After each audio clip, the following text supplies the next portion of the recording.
진리 속으로 14과 영과 육의 온전함.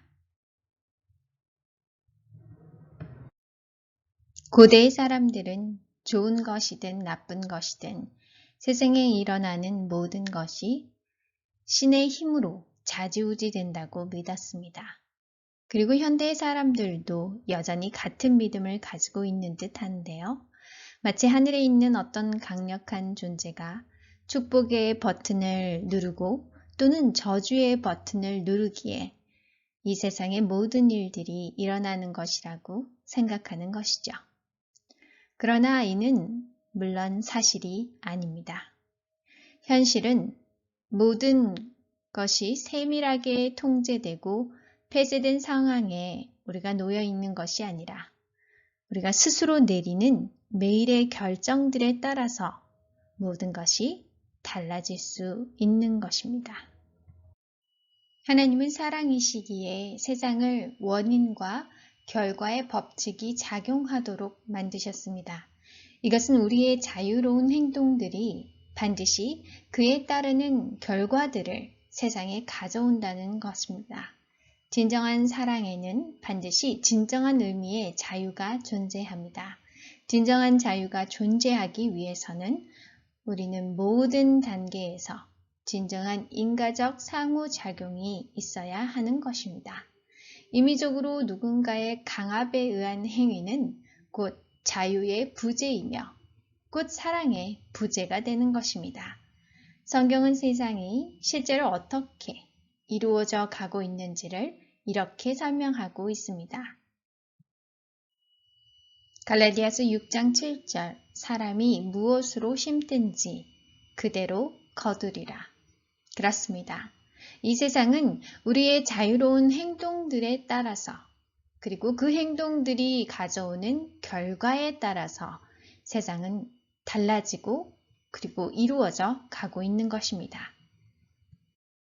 성경에서 지혜로 해석되는 히브리 단어는 코크마입니다. 이 말의 문자적 의미는 기술입니다. 지혜가 기술이라는 것이죠. 어떤 기술을 말하는 것일까요? 생명의 원리들을 깨닫고 좋은 선택을 하게 하는 기술입니다. 잠언에서 지혜를 가진 사람을 이렇게 설명하고 있습니다. 잠언 8장 34절 36절 누구든지 내게 들으며 날마다 내 문 곁에서 기다리며 문서주 옆에서 기다리는 자는 복이 있나니 대저 나 지혜를 얻는 자는 생명을 얻고 여호와께 은총을 얻을 것임이니라. 그러나 나 지혜를 잃는 자는 자기의 영혼을 해하는 자라. 무릇 나를 미워하는 자는 사망을 사랑하느니라. 지혜를 얻은 자는 생명을 얻고 지혜를 잃은 자는 자신의 영혼을 해하는 자가 되는 것은 지혜가 사람이 모든 것의 인과관계를 깨닫고 좋은 선택을 하는 기술이기 때문입니다. 지혜로운 사람, 곧 모든 일에 좋은 결과를 얻는 좋은 선택을 하는 사람은 생명을 얻는 행복, 곧 하나님의 은총을 얻게 되는 것입니다. 우리는 원인과 결과의 원리에 의해 지배되는 세계에 살고 있습니다. 그리고 사랑의 하나님께서는 우리가 살아가는 이 원리들에 대해 많은 관심을 가지고 계신다는 것은 놀라운 일이 아니겠죠. 하나님은 우리를 사랑하시기 때문에 우리에게 가장 좋은 것을 원하실 수밖에 없으십니다. 실제로 성경이 말씀하는 구원은 하나님께서 우리의 삶 속에 작용하는 원리들을 우리에게 가르쳐 주시고 우리가 그 원리들과 조화롭게 살 수 있는 능력과 지혜를 주심으로 우리의 삶이 더욱 풍성하게 되는 것을 포함하고 있습니다. 종종 사람의 구원을 사람의 생애가 끝나고 영원한 멸망을 받지 않고 천국에서 영원히 살 수 있게 되는 아주 좁은 의미로만 보는데요. 그러나 성경은 구원이 이보다 더 큰 의미를 가지고 있음을 보여줍니다. 신약에서 헬라어로 구하다라는 말은 소조입니다. 이 말은 정말 아름다운 말로 우리의 현재의 삶의 질에 관련된 아주 중요한 의미들을 가지고 있습니다.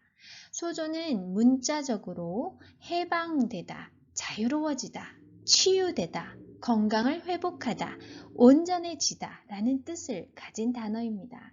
이 말은 하나님께서 우리가 지금 지금 살고 있는 이곳에서 우리의 건강과 우리가 온전하게 되기를 간절히 원하신다는 것을 말해주는 것입니다.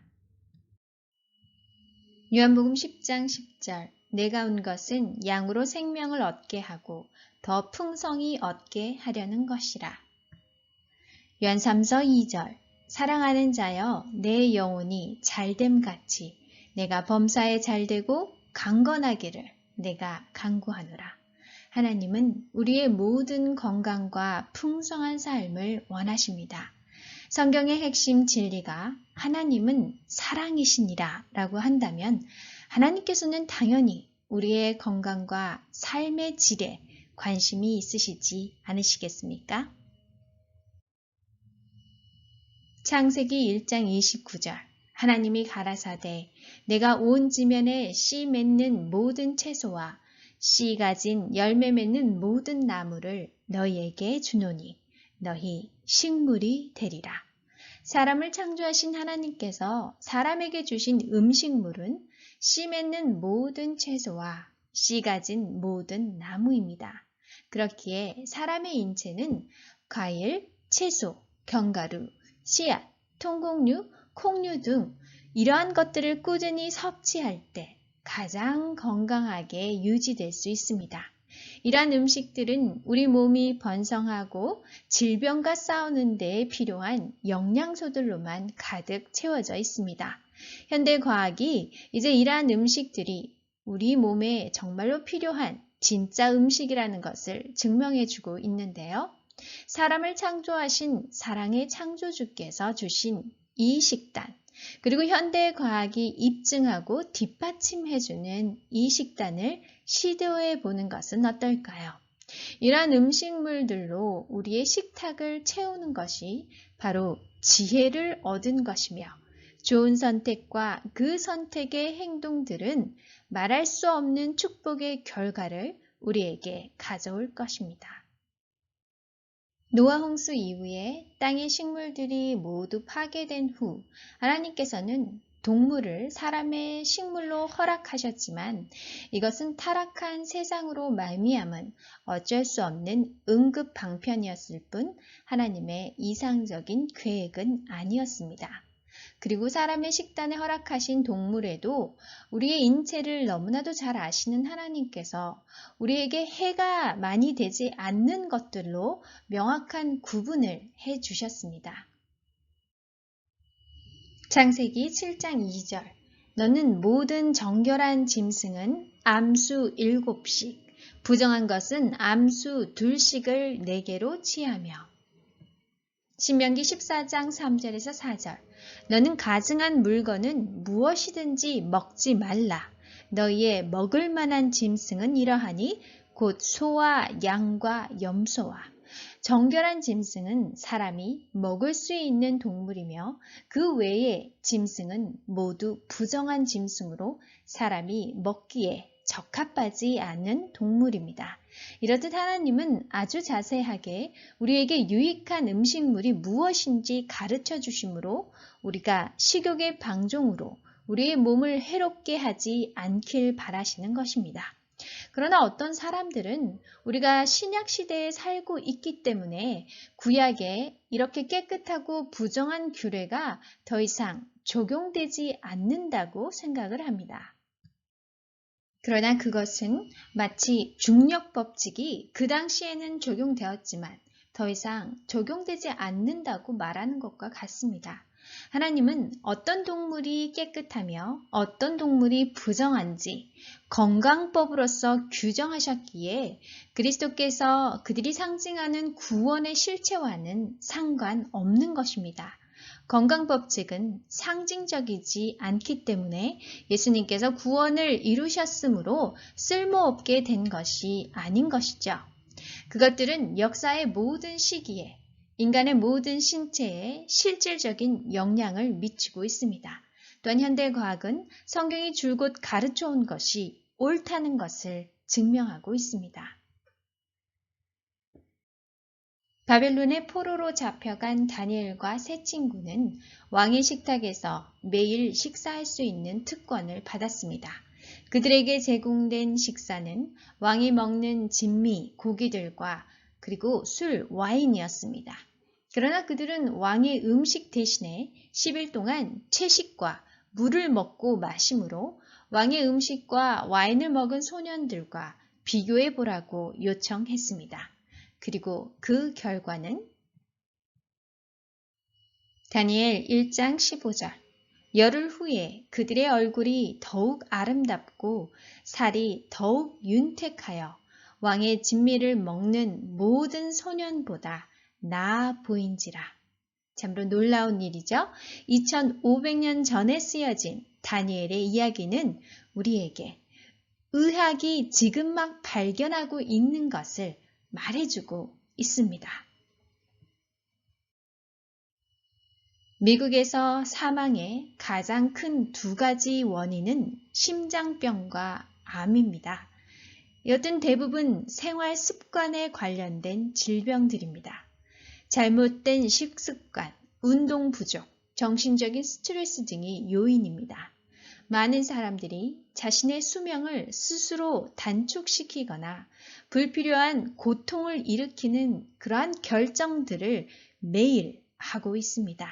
사람이 먹을 수 있는 음식을 먹어야지 음식으로 가장된 것들을 먹어서는 안 된다고 성경은 분명히 말씀합니다. 잠언 20장 1절 포도주는 거만케 하는 것이요 독주는 떠들게 하는 것이라. 무릇 이에 미혹되는 자에게는 지혜가 없느니라. 술과 사람이 먹지 말아야 할 많은 것들이 사람들을 미혹합니다. 이러한 미혹에 넘어감으로 결국 슬프고 아픈 결과를 맞이하게 됩니다. 때늦은 후회를 하기보다는 이러한 인과관계를 명확하게 깨닫고 좋은 결과를 내는 좋은 선택을 할 수 있는 지혜를 얻어 우리의 삶의 질이 더욱 향상되는 그러한 축복으로 나아가길 간절히 바라는 것입니다. 우리가 먹고 마시는 것에 관해 성경은 참으로 많은 말씀들을 하고 있습니다. 이는 모든 좋은 부모들이 아이들의 건강을 위해 애쓰는 것과 같은 것입니다. 우리의 하늘 아버지의 마음이 우리를 향한 사랑으로 가득하시기 때문입니다. 그 사랑의 마음으로 하나님은 우리에게 가장 명확하고 쉬운 지침들을 성경을 통해 우리에게 알려주셨습니다. 우리가 이러한 지침들을 순종하며 따라간다면 우리가 얻게 될 혜택과 축복은 이루 말할 수 없을 것입니다. 예수님께서 이 땅에서 하신 사역은 두 가지로 크게 요약될 수 있습니다. 첫째, 하나님의 사랑의 복음의 말씀을 전파하시고 죄에 억눌린 모든 자들을 자유롭게 하신 것입니다. 그리고 두 번째는 실제적으로 사람들의 모든 질병들을 고치시며 몸을 질병으로 자유롭게 하신 것입니다. 예수님은 우리의 영과 육이 온전하여지길 정말로 간절히 소망하십니다. 내가 온 것은 양으로 생명을 얻게 하고 더 풍성히 얻게 하려 하는 것이라 라고 하신 말씀은 저와 이 말씀을 들으시는 모든 분들에게 약속하시는 것입니다. 예수님의 이 약속의 말씀이 저와 여러분들에게 이루어지길 간절히 기도드립니다.